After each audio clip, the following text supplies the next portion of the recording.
I know you've heard this before, but I'll recite it again for our sponsors. Festival is made possible by generous support of BCTV, Bobby Bristol, the Family Foundation Works, Vermont Arts Council, the Vermont Community Foundation, Vermont Humanities Council, and Vermont Public Radio. We would also like to thank our advertisers and encourage you to support them while you're here today in Brattleboro. Our festival is run entirely by volunteers, but it has very real expenses. So we encourage you to dive deep into your pocket and make a donation. We have donation boxes all over, and one here in the library. Or you can do it online at our website. Please take a moment now to turn off your cell phones and other devices, but we do encourage you to take photos and post them on social media. The Literary Festival has a Twitter account, VT Bookfest, at VT Bookfest, and a Facebook page. So you're more than welcome to do that. And good, okay. The last event scheduled for today, the presentation by Paul Mariani, has been canceled because he is ill, so he won't be here. There'll be others, though, that you can attend. So, Lauret Savoy. Trace memory, history, race, and the American landscape. Lauret knits together a web of history, observation, and travel with an amazing poetical writing style which elucidates the personal, her family, and the landscape. As I read it, the book recalled to me a few of John McPhee's great books of geology and travel, Basin and Range, Rising from the Plains, and in Suspect Terrain. Connected to those ideas, Traces reminds the reader that human civilization is a recent story in the great arc of evolution. It is a book of the history of the land and of its changes, but also a work of our times, the present, where she seeks to explain her personal experience as a woman of African-American, Euro-American, and Native American heritage. See, she's a daughter of a father who, quotes, could pass for white and an African-American mother. She reminds us of the perseverance of Jim Crowism in this country and the, quotes, demeaning experiences suffered by her and her family through sheer prejudice wrought by ignorance, as one book reviewer put it. Our ancestors, or some of the ancestors, the white settlers, came to this country to tame the forests and wild beasts, which meant naming the territory and eradicating the names that were already on the land by Native Americans and others. She quotes biologist E.O. Wilson, who observes, "Our troubles arise from the fact that we don't know what we are and cannot agree on what we want to be. The primary cause of this intellectual failure is ignorance of our origins." Traces won the 2016 American Book Award. It was also a finalist for the Penn American Open Book Award and the Phillis Wheatley Book Award, among other honors. Lauret is also a photographer, a pilot, professor of environmental studies and geology at Mount Holyoke College, and the winner of the College Distinguished Teaching Award. While reading the book, I was inspired to take screen prints with my iPad of certain passages so I could go back to them again. I'm glad I did that so I could keep parts of the book with me. Please welcome Lauret Savoy to Nadanika, which is what Brattleboro was called by the Abnakis, which is part of the Abnaki word for Vermont. Thank you. Wait. Don't leave. Thank you.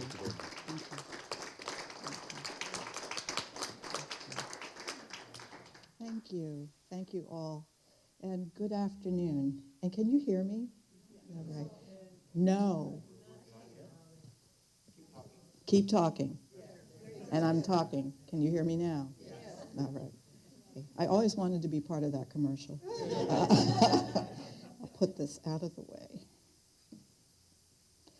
I've said this before when I've given readings, and it's true right now, that always these words by Walt Whitman come to mind. And there are two lines. They're from The Leaves of Grass, and a very short poem that he called The Untold Want. And I'm wondering if you might know them. The untold want, by life and land, ne'er granted. Now, voyager, sail thou forth to seek and find. Every place I visit, every reading or talk I give feels like a voyage of discovery because of the people I meet, the conversations we engage in, and the ideas that I learn. So it's a great honor for me to be here with you. I'm very thankful to Jerry Carboni for inviting me and to the organizers of the Brattleboro Literary Festival. And I'm also very grateful to you. So what I'd like to do is give you a little bit of background, why this book.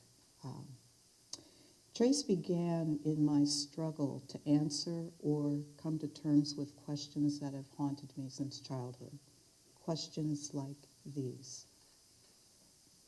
If each of our lives is an instant, like a camera shutter that opens and closes, what can we make of our place in the world for that instant, our latent image? And then, over time, over generations, what do accumulated instants mean? The book grew to become a mosaic of personal journeys and historical inquiry that crossed a continent and time, trying to understand or at least explore how this country's still unfolding history has marked the land, has marked the society, and marks an individual. So from the twisted terrain within the San Andreas Fault Zone and the Devil's Punch Bowl, a place within it. And keep this in mind because we'll return to it in a few minutes. From the San Andreas Fault Zone to a South Carolina plantation. From an island in Lake Superior to Indian territory and towns that were established by African Americans both before the Civil War ended and before the Civil War ended and after, in what is now Oklahoma. And then from national parks to burial grounds to the names that the American land wears and why these names have come to be. And then from the U.S.-Mexico border to the U.S. Capitol. And all of these journeys converge to grapple with a searing national history that touches us still. And so what I would like to do today is to read the prologue from the book and maybe parts of 1 or 2 chapters, given the time, and then open it up for questions. Much of what I read will be personal to give you a sense of who I am and why I came to this journey, but more pages in the book speak of the land itself and of the history in this land.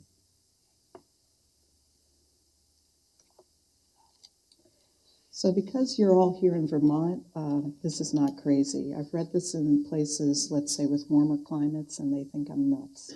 But I know you are not. You would understand. I live in Leverett, not too far away from here, and there's a pond there that I watch the seasons through the life of that pond. And this is the beginning. Prologue. Thoughts on a frozen pond. In the dead of winter, I like to walk on water, held above liquid depths of the nearby lake by a vast frozen plain. This ice demands respect. I look again, listen again, attentive to any crack or yielding to my weight. And when the surface is more solid than a hardwood dance floor and much thicker, I venture far.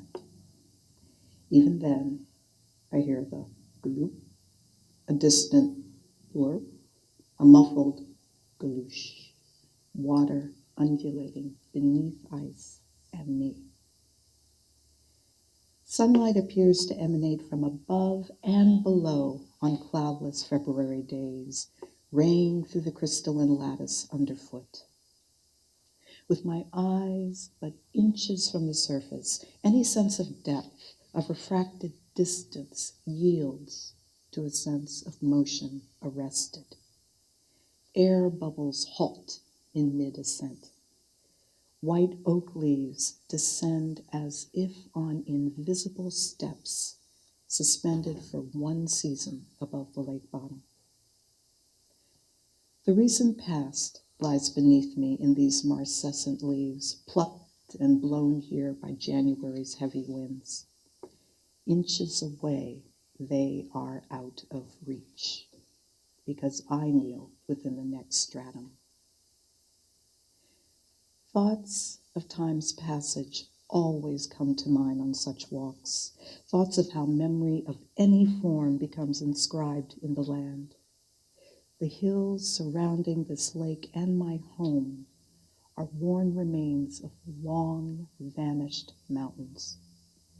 Glacial debris from the last ice age produces a rock crop in my garden each and every spring. And stone walls that 2 centuries ago bordered fields and pastures now thread the dark heart of forests. Lauren Isley wrote in The Immense Journey that human beings are denied the dimension of time, so rooted are we in our particular now. We cannot in person step backward or forward from our circumscribed pinpoints. I cannot touch a leaf encased in ice, nor can I feel the calloused hands that once stacked these walls.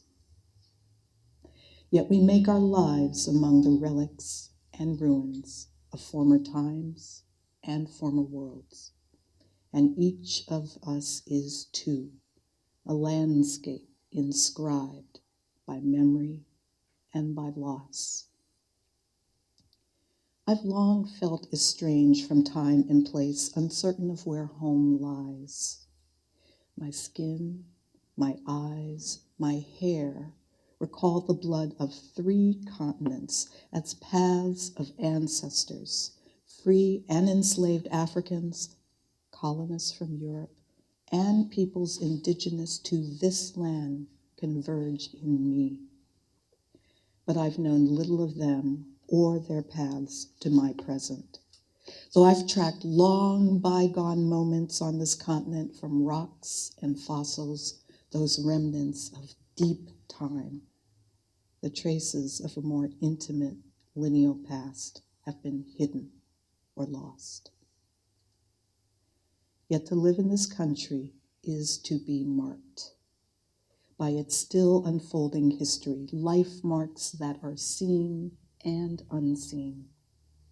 From my circumscribed pinpoint, I must try to trace what has marked me.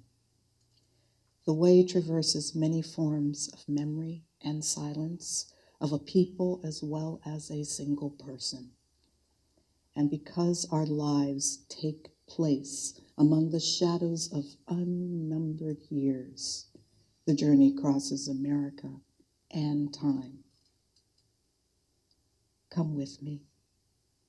We may find that home lies in remembering, in piecing together the fragments left, and in reconciling what it means to inhabit terrains of memory and to be one.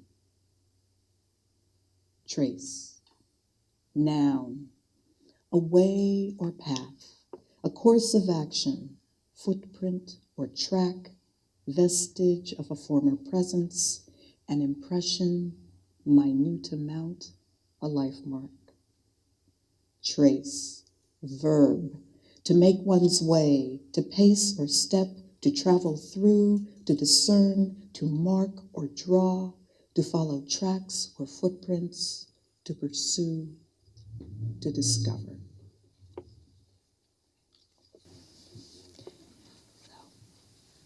So what I'm about to read is not the beginning of the book, but it's the beginning of the journey. And it's the beginning of a chapter called Provenance Notes, and it'll give you more of a sense of who I am and why the journey matters. So if you can, in your mind's eye, imagine a child, a 7-year-old. 7 years old. On a sun-bright June day, she stands by the curio shop's postcard rack. In their move across country, her parents have visited many national parks: Sequoia, Kings Canyon, Zion, the Grand Canyon. And at every stop made, for gassing up or seeing sights, she runs first to the postcard rack.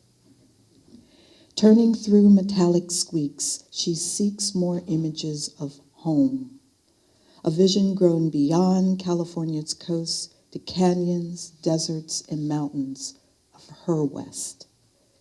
These places must come east too. 10 cents a card. She takes selected treasures to the cashier. Point Imperial at sunrise, goldening aspen groves, layered dusk-lit canyon walls, brick red river against brick red rock. Each shows light, texture, home. The woman behind the counter tilts her head, but greets a man approaching the register. She will help him. Marlboros. Then another customer. Postcards and questions about road conditions and nearby motor courts. The girl stands quietly, her head at counter level. These people act as if she isn't there. Through the display glass, she examines polished stones and beaded placemats under sunlit dust. The room smells stale. Only after all others have gone does the woman behind the counter extend her hand. 6 cards, 60 cents. When the girl reaches up with 3 quarters, the woman avoids the small hand to take the coins. Cash register clinks shut. The woman turns away. The girl starts to ask, but stops as the woman turns to face her. At 7, she doesn't yet know contempt or refusal and runs far into the pine woods behind the store. And that night, with all her home cards covering the motel bed, she wonders if each bright place is enough. Sand and stone are Earth's memory. Old worn postcards keep a child's memory safe in my desk. Stanley Kunitz wrote in his poem, The Testing Tree, that the heart breaks and lives by breaking. At a young age, I began to hope that despite wounds, a sense of wholeness could endure. That each of us possesses a hardness, not harshness, not severity, but the quality of stone or sand to retain some core, though broken again and again. This child hope remained hollow of adult understanding until my second journey across country alone some years ago. After 2 months on the road, I reached Southern California, the point of return. A threshold to memory opened in crossing the Mojave Desert to the Devil's Punch Bowl. Steeply tilted sandstone ledges, hundreds of feet high, rim the Punch Bowl, a geologic curiosity within the San Andreas Fault Zone. Fluent and patient in its work, the small stream draining the rocky bowl gathers and reworks pieces of the cliffs and abutting San Gabriel Mountains today as it has done through centuries of days. It is a tactile reminder that this is a land of process and response. From cloud to creek, the motive forces of water, the forces of weathering and erosion, and the abrasive, shuddering movements along bounding faults shaped and continue to reshape the cliffs and basin. What one might perceive as timeless is but one single frame in an endless geologic film.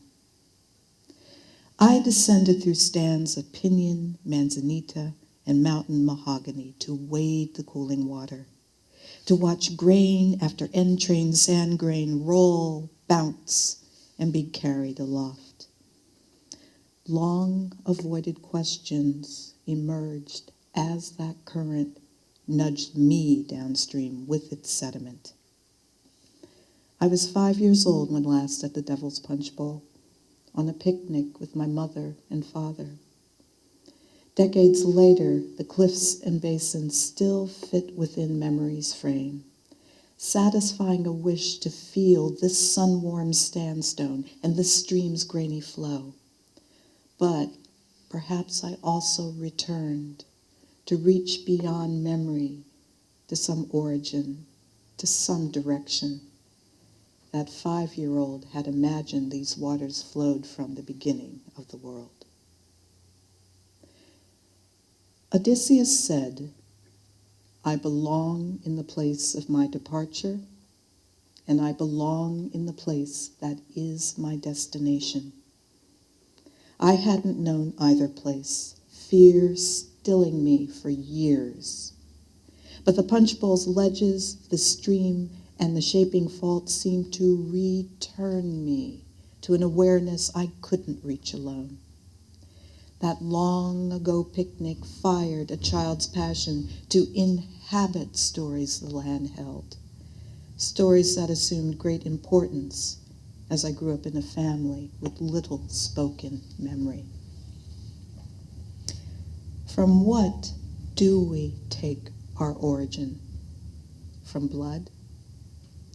I am the child of a woman with deep brown skin and dark eyes, who married a fair-skinned man with blue-gray eyes. Yet as a little girl in California, I never knew race. Skin and eye color, hair color and texture, body height and shape varied greatly among relatives. Like the land, we appeared in many forms. That some differences held significance was far beyond me. So instead, I devised a self-theory that golden light and deep blue sky made me. That sun filled my body as it seemed to fill dry California hills, and that sky flowed in my veins. To me, colored could only mean these things. On that drive east from the Punch Bowl, I realized how little I knew of my family as an organic unit held together by shared blood, experience, or story. I was born to parents already in middle age. They had come into the world before moving pictures talked, before Teamsters drove only horseless trucks, and before the Iceman had to find a new profession. And they had lived with elders who could recall life before the Civil War, their memories lit by lantern light. Though nearly palpable, their past never spoke to me. Dad died long before I had the questions, and in response to them, Mama said she couldn't remember, and she wondered why I wanted to know. From what do we take our origin? From incised memories? One memory, home, many a work weeknight. My father sits alone in his easy chair in the back room, a glass of gin or scotch in one hand, a cigar or cigarette in the other. The only light there is the inhaling burn. What he sees or thinks, I don't know. What I remember, smoke, silence. Or another memory, a lesson in 5th grade studies, Dunblane Catholic School, Washington, D.C. Our textbook describes the unsuitability of Indians who wasted away, and the preference for Africans who thrived as slaves and by nature want to serve. I asked my teacher, Mrs. Devlin, if and when I might become a slave. Imagine searching for self-meaning in such lessons. Will I be a slave? The history taught wasn't the history that made me, but I didn't know this. any language to voice who I was, any knowledge of how land and time touched my family remained elusive. And once we moved to Washington, D.C. in the late 1960s, I came to learn how race cut our lives. Black, Negro, nigger came loud and hard after the 1968 riots. And words full of spit showed that I could be hated for being colored. So by the age of 8, I wondered if I should hate in return. So this chapter is the beginning of the search, and I would like to read just the beginning of the chapter that ends the book on Washington, D.C. It seems that the timing with the election coming up, it might be appropriate. But this concerns more of the city's origins and how those origins touched my family and how I began to understand what that meant. So this is placing Washington, D.C. after the inauguration. I stand in the place my father's kin called home. Ancestors came because this river flows to an ocean across whose waters empires expanded and peoples migrated by choice and by force. They came here too because of a president's wish for a new capital. On every visit to Washington, D.C., I come to this river, the Potomac. From where I stay in Glover Park, a path follows Foundry Branch through woods of sycamore and beech, tulip, poplar, and oak to its mouth. I often walk this forested corridor within the city, at last passing through a dripping, rock-walled tunnel under the C&O Canal to reach the river's edge. Others know this spot too. Some live here in warm weather, their makeshift shelters under a canoping shade. But the moments when no one else is about, I take as gifts and linger. The Potomac's waters rise in Appalachian highlands far to the west. Tributary branches course along a trellis of mountain valleys and ridge gaps toward the rolling Piedmont. I stand downstream by the main channel, near the farthest inland reach of the sea. Here, the Piedmont's crystalline bedrock, cut by Foundry Branch, by Rock Creek, and by the river itself at Great Falls, descends beneath the blanketing coastal plain. This is the fall line, where a Piedmont river widens to become a tidewater arm of Chesapeake Bay. This is the head of navigation. The changing lay of land and water is clear here. And I like to watch this river flow through time at high tide and low, separating Maryland from Virginia. The Potomac has carried what some call the freight of history on its back, and I've learned that I am part of this river's load. The paradox that is our nation's capital struck me as from a blow on January 20th, 2009. That day, nearly 2 million people gathered to witness Senator Barack Obama become the 44th President of the United States. My friend Chris and I were among them. Millions more who witnessed events on television saw tradition and pageant, the oath of office taken on the Capitol steps, the new president's inaugural address, then the parade along Pennsylvania Avenue to the White House. Glimpses of monuments and memorials in downtown Washington may have been for many familiar reminders of national promise. We had taken an early bus to Foggy Bottom that bright morning, wind chill in the teens, to to walk with an expectant crowd to the National Mall. But this crowd differed in character and tone from all I'd known.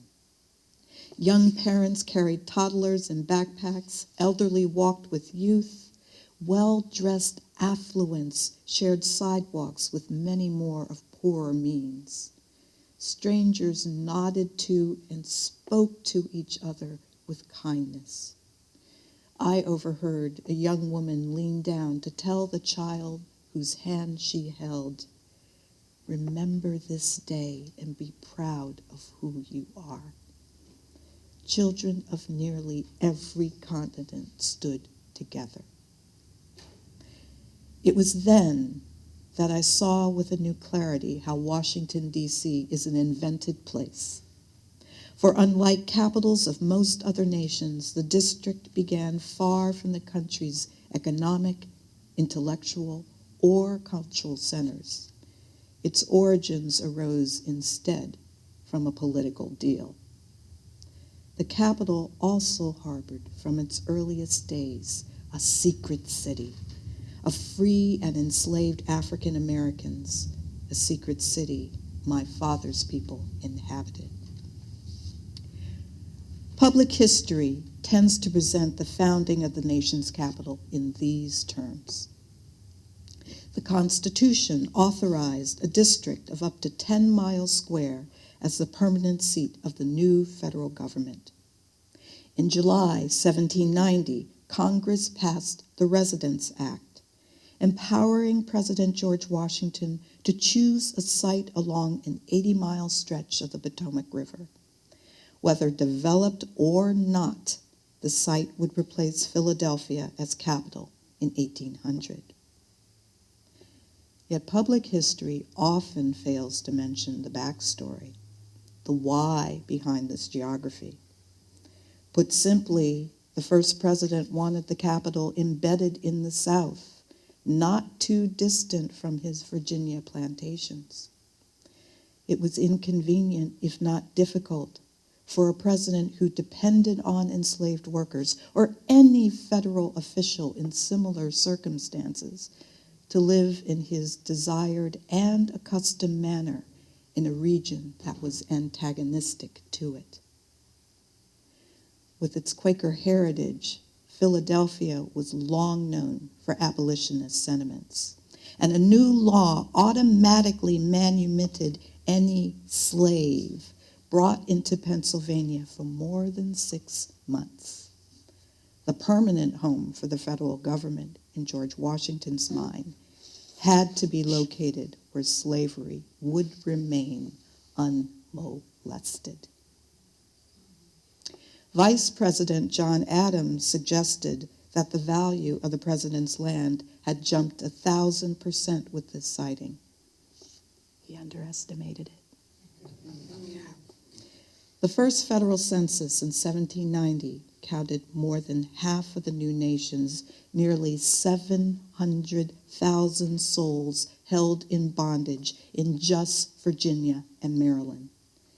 Of free African Americans, one third to one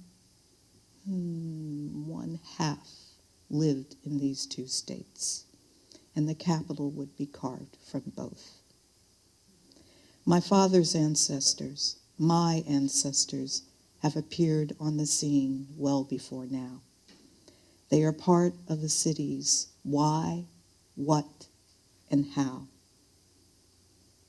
They've been here much longer. Traces of their earlier lives remain as yet undiscovered, but I must continue the search.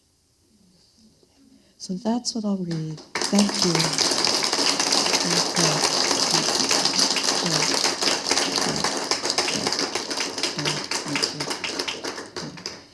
And I must just add that so much more of the book considers the land and the history of the land. But I thought, given the timing with November 8th nearing, that DC might be a good place to end. Okay. So I open it up to questions, to comments, to anything. I'm just wondering how long this search and from when you began with this idea, or if it, as it started to trickle into an idea, it took you to go ahead and then research and prepare your book. The honest answer? There's the honest answer and the Reader's Digest answer, or the answer that I give to people depending on what they really want to know. I think you really want to know. In most of my life, since those questions. I don't know if this has ever happened to you in the sense that you really feel rootless, that you don't know enough about who came before, you don't know enough about your physical home, you feel lost, in a sense homeless. And it took me years to become mature enough to have the courage to want to look. And even when I started looking, there were about at least 10 drafts of what I wrote that I threw away because I thought I couldn't do it. I didn't have the voice, the authority, the language. So it really has been a lifetime search. And it's still going on. Never can finish this. Yeah. Thank you. Clearly you do have the voice, so what made you decide that you had the authority?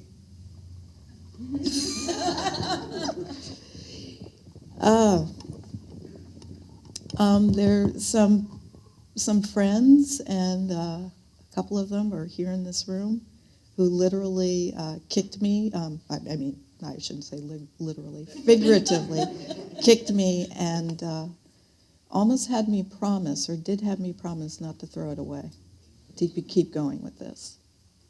And I did. Because I do many times think that I don't have the voice.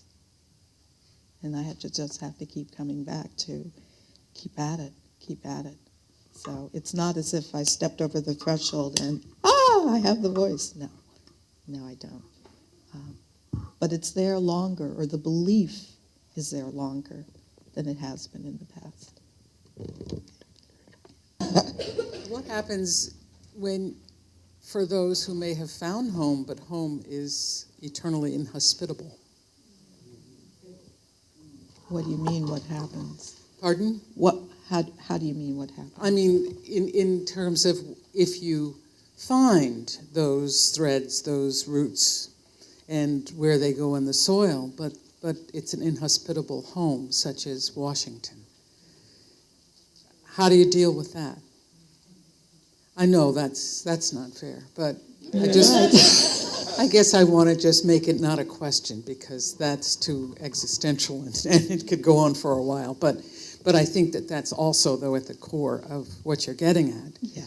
Is that the land and the inhabitants and all of those things that are blocked, as well as the pathways that are there, that there's still that mountain to deal with when home is inhospitable. Right. That's all.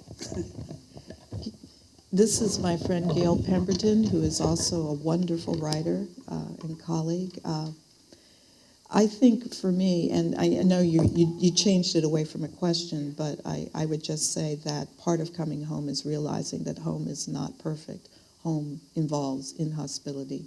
It involves brokenness. It involves so much that you may not even want to face, and perhaps that is a reason why some people don't even want to do it, because it would hurt. But for me, I needed to make this mosaic of hurt, of pain, of beauty, of anguish, of a sense of the past. And if I didn't put those pieces together, and that's what I mean by remembering, putting the body back together, piecing together, that I would continue to be unwhole and I would continue to be voiceless. Had to do it. I've been struck myself with how different generations seem to place great importance on the history of their family or their past, and other generations seem to not care. And I wonder, since my observation personally is that people in middle age seem to be more interested in their their roots or their history. Since you teach college students, I was wondering about whether you see this as an evolution across generations, or whether you think that there are some generations that want to forget the past, and there are other generations that want to rediscover it. If you see any similarity across people of different ages. That's an excellent question, and I think that every one of us in this room would be able to answer it in a different way. Because I'm thinking of my parents' quote-unquote generation. I would say in some cases it may not be the generation so much as the experiences, their life experiences within that generation. And depending on what they were, that they may or may not want to remember. What I find in this book, and what I am finding in more work in the current writing projects, is that for my mother, she was silent because she did not want to be defined as a race. She did not want to be defined as less, and where she grew up and where she lived, that's what she confronted all the time. And so she would always say to me, I am not a race, I am a human being. Beyond that, she would never say anything about her experiences, but I explore some of the youthful experiences here, such as when she was an Army nurse at Fort Huachuca in Arizona, near the Mexico border. A fort that is so vitally important both for where the boundary line between Mexico and the United States was established during the Mexican War, but also after that, the quote-unquote Indian Wars with the various Apache groups, and how that led to African American troops being posted there because no one wanted African Americans in uniform with arms in the South or in the East. And so the segregation of physical segregation also became a segregation of ideas. And so by the time she got there in the Second World War, that whole legacy of racism and segregation kept her down, and it was a horrible experience that she would never tell me. So I think it may not be generation in this case so much as the experiences that formed within that generation that particular groups of people have. At Mount Holyoke, with the young people that I have a chance to teach, and again, this cannot be a broad categorization of all youth, but the people who work with me are people who want to know their origin. And they are so interested in discovering that past. One of them went on to work for StoryCorps. So I don't want to say that there is a generational distribution, but perhaps you have seen that as well. But I think life experience is a big part of that, and what the range of that has been.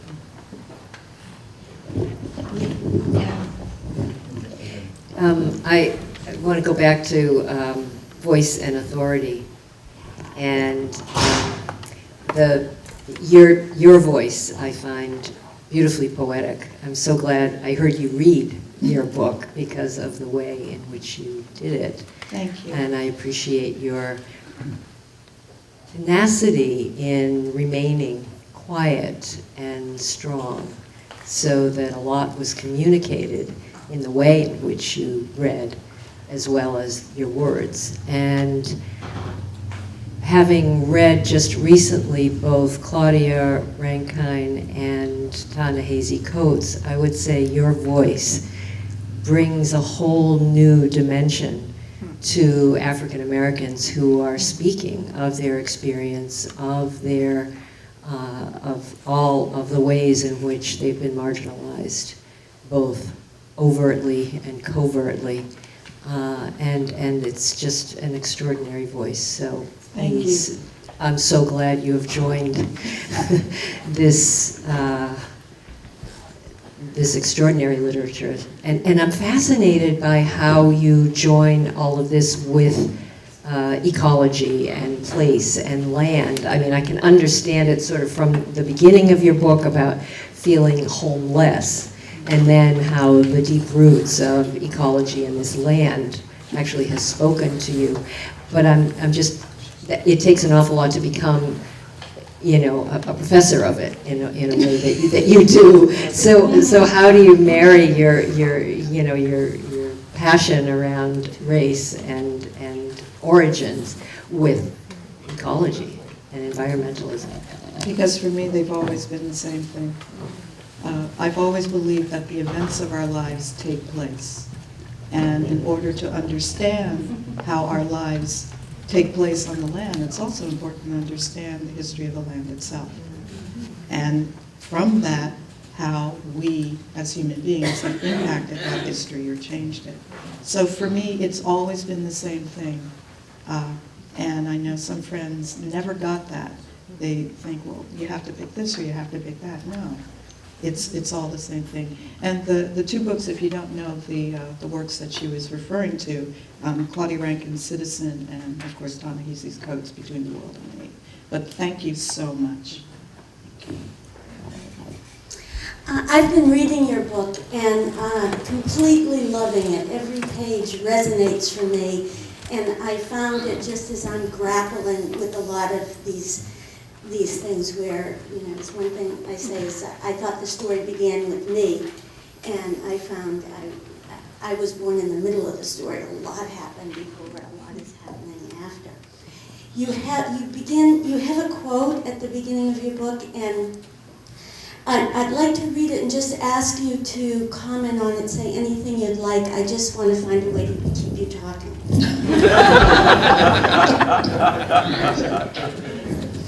Life in its creativity changes the absolute nature of time. It makes past into present. No, it melds past, present, and future into one indistinguishable, multi-layered scene, a three-dimensional body. This is what ghosts are.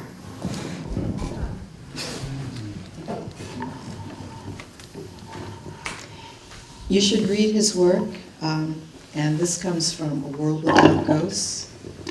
I believe that we live among ghosts, ghosts of the land, not just relics of the past as if there's something that's dead, something that's forgotten, something that because it's a fragment or a piece has somehow lost its connection. But we really do inhabit a world that has the remnants of what came before, and those remnants are very much alive if we can pay attention to them. And I think by paying attention to them, we honor who we are, we honor our origins, and origins both in terms of family, through time, but also in terms of place. And because Jerry at the beginning wrote that little bit from E.O. Wilson, I think it helps us really begin to know who we are and what we are in relation to each other. So, thank you. Thank you for your... Thank you very much, Lauret. I think we're running out of time here. We have a 3 o'clock session, and Thank you. Lauret will be signing books over on the left here. And thank you thanks all for for coming.